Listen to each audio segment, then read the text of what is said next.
Hello my dear students, आज आप लोगों के सामने फिर से मैं एक नए वीडियो के साथ अर्थमेटिक प्रोग्रेशन का यह वीडियो है और 100% गारंटेड है कि हर क्वेश्चन आप लोगों को समझ में आएगा।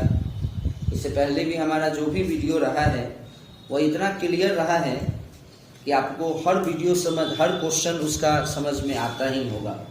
खैर, कुछ क्वेश्चन इस वीडियो में हम लोग देखेंगे जो काफ़ी इम्पोर्टेंट क्वेश्चन है, अर्थमेटिक प्रोग्रेशन का होता है। जैसे ये एक क्वेश्चन है, ये एक एपी है 21, 18, 15 और ये आगे तक गया है ना। तो क्वेश्चन ये है कि how many terms of this AP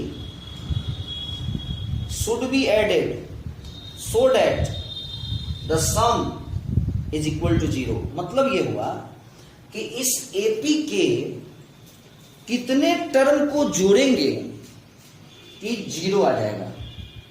अब आप लोगों को थोड़ा अजीब लग रहा होगा ये क्वेश्चन कि भैया मेरे जोड़ेंगे तो 0 कैसे आ जाएगा, क्योंकि अगर आप यहाँ देख रहे हैं तो आपको ये दिख रहा होगा कि अगर मैं इस एपी के दो टर्म को ही जोड़ूं तो 8 + 1 9 और 2 + 1 3 यानी 39 आ जाएगा।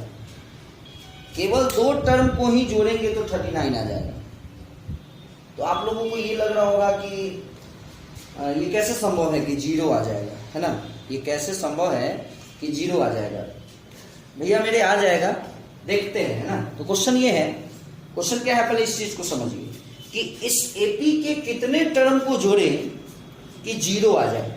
यानी एक चीज तो क्लियर है कि सम का वैल्यू 0 दिया हुआ है, तो कितने टर्म को जोड़े। Let the number of term be n। माना कि टोटल नंबर ऑफ टर्म जिसको जोड़ना है ना, वो कितना है, n टर्म को जोड़ने पर, है ना, 0 आ जाएगा। यानी समझिए कि Sn का वैल्यू 0 दिया हुआ है। सम ऑफ n टर्म्स क्वेश्चन में ही दिया है कि 0 है, क्योंकि क्वेश्चन ही यही था कि इस एपी के कितने टर्म को जोड़ेंगे कि 0 आएगा। तो मान लिए है कि n टर्म्स को जोड़ेंगे तो 0 आ जाएगा। चलिए माय डियर स्टूडेंट, शायद आप लोगों को याद होगा Sn का फॉर्मूला, ये फॉर्मूला होता है ये, और ये 0 ना ऐसा नहीं है कि हम अपने मन से लिख रहे हैं। क्वेश्चन में दिया है कि सम 0 है। हो सकता है यहाँ पे सम की जगह पे कुछ और भी होता, हो सकता है कि यहाँ सम की जगह पे सपोज करो 547 होता तो यहाँ 547 लिखते। हो सकता है सम की जगह पर 693 होता तो यहाँ पे 693 लिखते। बट यहाँ 0 लिखने का रीजन क्या है कि क्वेश्चन में दिया हुआ है कि इस एपी के कितने टर्म को जोड़ेंगे कि 0 आएगा। क्लियर है, इसलिए हम लोग इसको 0 लिखे हैं। चलिए, तो आपको n निकालना है, आपको ये न करना है कि n निकालना है। तो अगर देखा जाए तो ये एक इक्वेशन हुआ।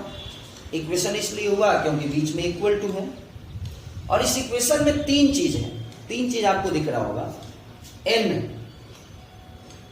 और एक a है और एक d है।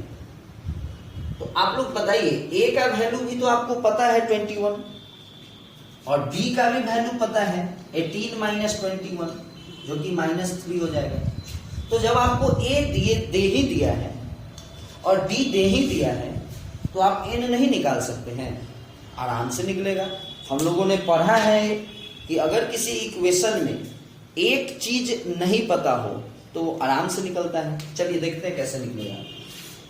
ये जो हमारा 2 है वो सिंपली इस 0 के साथ मल्टीप्लाई होके 0 बन जाएगा। हर केस में इस तरह के क्वेश्चन में यही करना है। सबसे पहले तो इस 2 को ही हटा दीजिए। तो हटा दीजिए मतलब गायब नहीं करना है। ये 2 डिनोमिनेटर में है, मतलब डिवाइड में है। अगर मैं उस साइड इसको ले जाऊं तो मल्टीप्लाई हो जाएगा, और चूंकि यहाँ 0 है इसलिए 0 × 2 तो 0 बन जाएगा। यदि यहाँ कुछ और होता, सपोज कीजिए 245 होता, सम दिया होता क्वेश्चन में, सम 245, और 2 से मल्टीप्लाई करते तो 490 हो जाता। खैर, अब ये 2 का कोई टेंशन नहीं है, क्योंकि मैं 2 को उधर ले गया था और 0 से 2 से मल्टीप्लाई हुआ तो 0 बन गया। ये n है। माय डियर स्टूडेंट, a का वैल्यू क्या है 21, तो 2a क्या हो जाएगा 42 plus n minus 1। What is the common difference? Common difference बताओ तो 18 माइनस 21। हमेशा कॉमन डिफरेंस कैसे निकलता है? सेकंड माइनस फर्स्ट, है ना। तो d की जगह पे -3 पुट कर दो इज इक्वल टू 0। अब यदि देखा जाए तो 42 हो गया, -3 में n से मल्टीप्लाई -3n, और -3 में -1 से मल्टीप्लाई +3। 42 प्लस 3 45, n में मल्टीप्लाई 45n, माइनस 3n को n से multiply 3n square is equal to 0।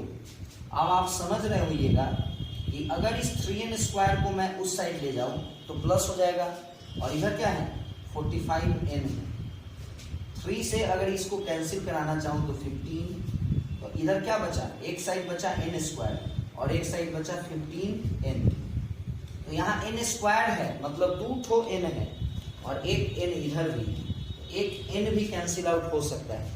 यानी आप क्या समझे कि n इज इक्वल टू क्या होगा 15। इसका ये मतलब हुआ माय डियर स्टूडेंट कि इस एपी के यदि 15 को टर्म को जोड़ा जाए तो 0 आएगा। देखो डेमो कराते हैं लोगों को। सपोज कीजिए फर्स्ट टर्म 21 है, सेकेंड टर्म 18 है, 15, 12, 9 डिक्रीज कर रहा है ना, डिक्रीज कर रहा है। कितना डिक्रीज कर रहा है? 3, 9, 6, 3, 0, 0। अब इसको मत सोचना है 0, 0। क्वेश्चन क्या है? जोड़ने पर 0 आना चाहिए। तो अगर आप इसको जोड़िएगा तो आपको लगता है 0 आएगा। इसी दोनों को जोड़ेंगे तो 39 आ जाएगा। क्वेश्चन है कि कितने टर्म को जोड़ेंगे कि 0 आएगा। तो हमने सॉल्व किया है और हमको n का वैल्यू 15 आया है। अब मैं इसी चीज को आपको वेरीफाई करा दे रहा हूं। तो चलिए, यदि इस प्रोसेस को और आगे तक ले जाना है तो प्रोसेस आगे जाएगा तो ये हो जाएगा -3, क्योंकि 3 हर स्टेप में 3 डिक्रीज हो रहा है। फिर -6, -9, -12, -15, -18, -21। अब इसको तुम काउंट कर दो। हमने बोला है ना कि 15 टर्म को जोड़ेंगे तो 0 आ जाएगा। अब इसको काउंट करो 1 2 3 4 5 6 7 8 9 10 11 12 13 14 15, 15 ही टर्म है ना। चलिए अब इसको मैं जोड़ने चला। जोड़ने जब चलिएगा तो -21 से +21 कैंसिल, -18 से +18 कैंसिल, 15 से -15 कैंसिल, -12 + 12 9, -9 -6 + 6 3 3, सब एक दूसरे से कैंसिल आउट होकर सम इसका क्या हो जाएगा 0 हो जाएगा। तो आप लोगों को स्टार्टिंग में ऐसा लगा था, इस क्वेश्चन में क्या लगा था कि भैया जोड़ने पर 0 कैसे आ जाएगा, क्योंकि 2 ही टर्म को जोड़ रहे हैं तो 39 हो रहा है। तो आप लोग देखे होइएगा भैया मेरे माय डियर स्टूडेंट, ये एपी डिक्रीजिंग कर रहा है, डिक्रीज कर रहा है। तो स्वाभाविक है कि अभी ये कुछ टर्म एपी का कुछ टर्म प्लस में रहेगा, लेकिन आगे चलने पर कुछ टर्म माइनस का भी तो होगा, तो प्लस माइनस कैंसिल होकर के 0 हो जाएगा। चलिए अब एक क्वेश्चन देखते हैं, काफी इंटरेस्टिंग क्वेश्चन है ना, बहुत मजा आएगा इसको देखने में। क्वेश्चन है find the sum of all 3 digit number divisible by 6। बात को समझिएगा, 3 डिजिट का जितना भी नंबर है ऑल जो 6 से डिविजिबल होने वाला है उस सबको जोड़ना है। अच्छा क्वेश्चन है ना। तो बात हमको 3 डिजिट का करना है, मतलब 100 से लेकर 999 के बीच का बात होगा, न ही इससे आगे का बात होगा और न ही इससे पहले का बात होगा। क्योंकि अगर इससे पहले करेंगे तो 2 डिजिट हो जाएगा और इससे आगे जाएंगे आगे बढ़ेंगे तो 4 डिजिट हो जाएगा, और बात हमें केवल 3 डिजिट के बारे में करना है। तो 100 से लेकर 999 तक में सबसे पहले तो आपको ये देखना होगा कि कौन कौन सा नंबर है जो 6 से डिविजिबल है। तो सबसे पहला नंबर 100 में 6 से डिवाइड करके देखते हैं, नहीं कटेगा, यानी नहीं होगा। फिर 101 की बारी, नहीं कटेगा। फिर 102 की बारी, शायद हमको लगता है कट जाएगा, डिविजिबल हो जाएगा। यानी सबसे पहला नंबर यदि देखा जाए 3 डिजिट का जो 6 से डिविजिबल हो जाएगा वो 102 हो जाएगा। अब आप कहिएगा सर अब बार बार डिवाइड करके देखना होगा, नहीं। देखिए आप क्या कीजिए, एक बार तो डिवाइड करना होगा। एक तो मान लीजिए आपको टेबल याद रखना होगा, और अगर टेबल याद नहीं है तो एक बार तो डिवाइड करना होगा ना जी। जैसे हमने आपको क्या समझाया कि 100 में डिवाइड किए, नहीं कटा। 101 में किए, नहीं कटा। फिर 102 में किए तो कट गया। तो समझ गए कि 102 6 से डिविजिबल है। तो बार बार डिवाइड नहीं करना है माय डियर स्टूडेंट, बस एक बार डिवाइड कीजिए आप। तो अगर आप देखिएगा यहाँ एक बार डिवाइड किए 100 में 6 से, तो आपको रिमाइंडर 4 आया। तो सोचने वाली बात यह है कि अगर ये 4 ना आके 6 आया होता तो एक बार में ये 6 1 जा 6 होता कि नहीं, यानी 4 आया कितना 4, और कितना आया होता 6, तो मेरा काम बन जाता ना। यानी और कितना चाहिए था 2, यानी 102। समझ में आ गया। अगर यही क्वेश्चन डिविजिबल बाय 7 का होगा तो भी हम लोग यही दिमाग लगाएंगे कि 100 में 7 से डिवाइड करेंगे, है ना। 7 1 जा 7, 7 4 जा 28, तो यहां पे आया 2। जबकि अगर यहां 7 आता तो 1 टाइम्स में कट जाता ना, लेकिन आया है 2। मतलब और कितना चाहिए था, 5 और चाहिए था, यानी 105। यानी सबसे पहला नंबर 3 डिजिट का जो 7 से डिविजिबल होगा वो 105 होगा। खैर 7 के बारे में तो हम लोगों को डिस्कस ही नहीं करना है, अपने को क्या चाहिए, डिविजिबल बाय 6। तो the first number of 3 digit number which is divisible by 6 is what, 102। अब आइए next one 108, next one 114 and so on. Problem बस फर्स्ट वाले में है, सेकंड में प्रॉब्लम नहीं है। उसके बाद तो हर केस में क्या होगा, 6 ऐड होगा। टेबल यही होता है ना, 6 1 जा 6, 6 2 जा प्लस 6 यानी 12, और 6 3 जा फिर प्लस 6 18, 6 4 जा फिर प्लस 6 24। तो वही चीज है। अगर 102 6 से डिविजिबल है तो नेक्स्ट नंबर 108, नेक्स्ट 114, और ये सिस्टम हर चीज में लागू होगा, हर नंबर के साथ, चाहे डिविजिबल बाय 7 हो, डिविजिबल बाय 8, डिविजिबल बाय 9, किसी भी केस में होगा। समझ में आ रहा होगा। तो प्रॉब्लम एक बार फर्स्ट में होता है जिसका सॉल्यूशन मैंने आपको बता दिया, और सेम प्रॉब्लम एक बार लास्ट में भी होगा। अब आपको पता ही नहीं चलेगा कि लास्ट वाला टर्म क्या होगा। तो उसके लिए भी यही प्रोसेस है कि 999 में 6 से डिवाइड करके देखते हैं। 6 1 जा 6,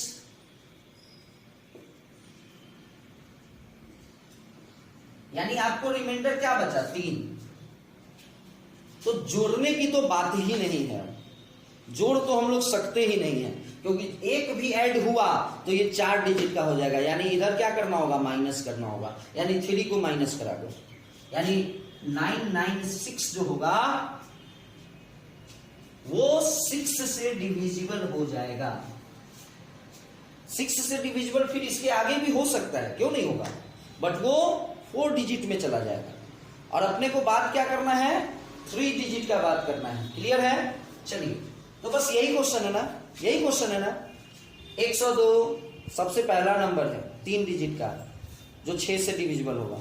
फिर 108 दूसरा, 114 तीसरा, और बीच में बहुत सारा नंबर है, लेकिन सबको लिखना संभव नहीं है, इसलिए बीच में dot dot dot dot dot दिया गया है।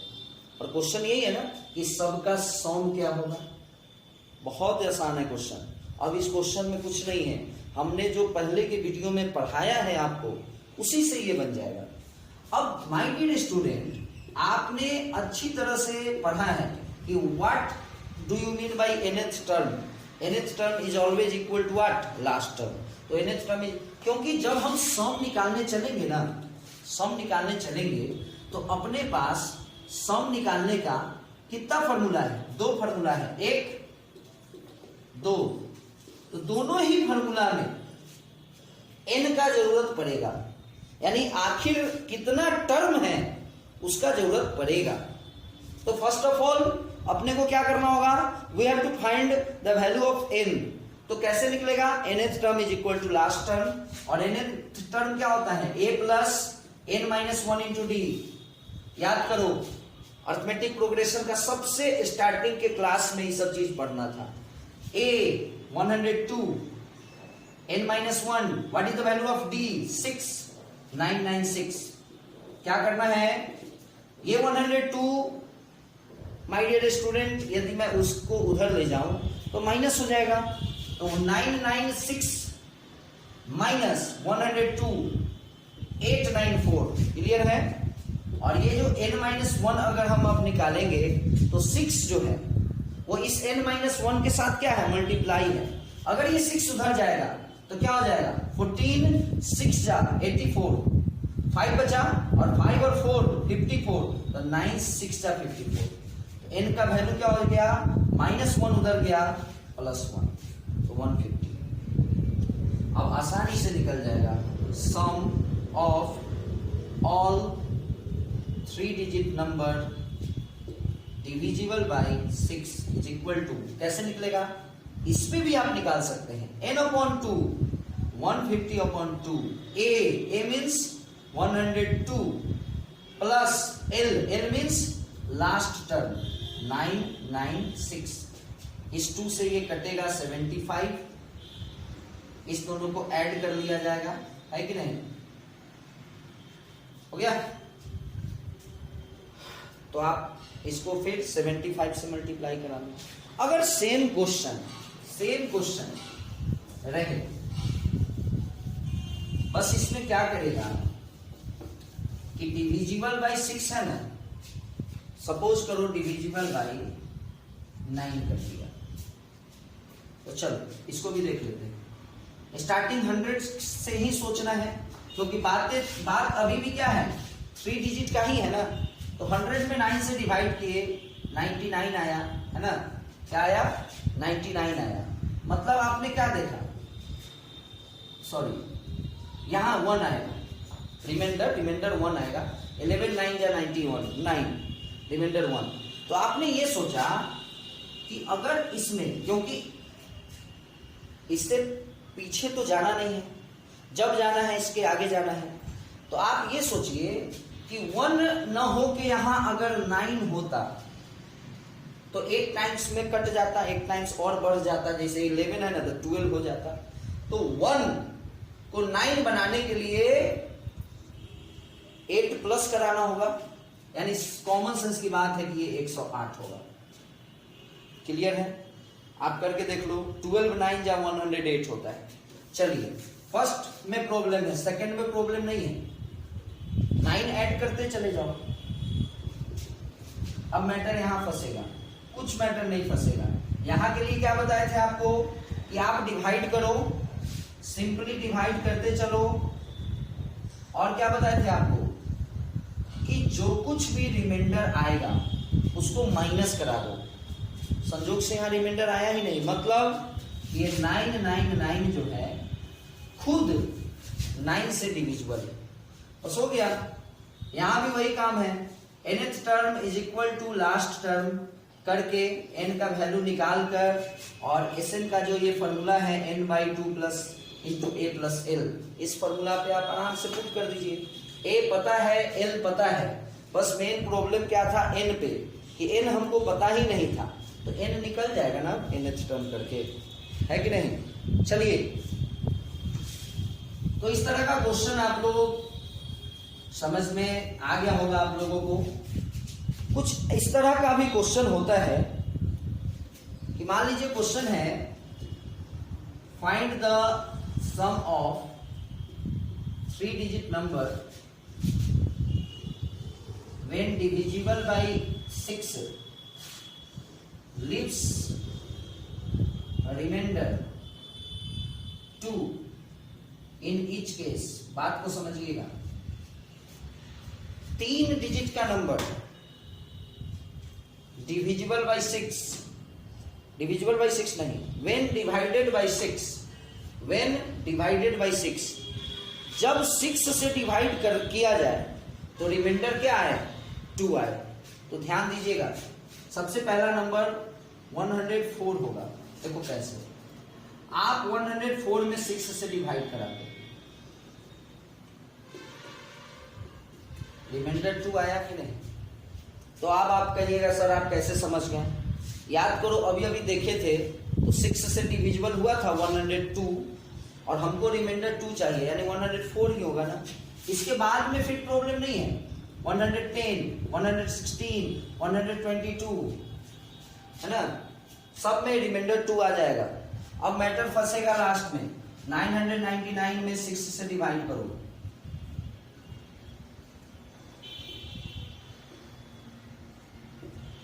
वेरी गुड, रिमाइंडर 3 बचा। तो मैटर ये है कि अगर 3 माइनस करा देते हैं तो ये नंबर जो आएगा वो क्या आएगा, 6 से डिविजिबल आएगा।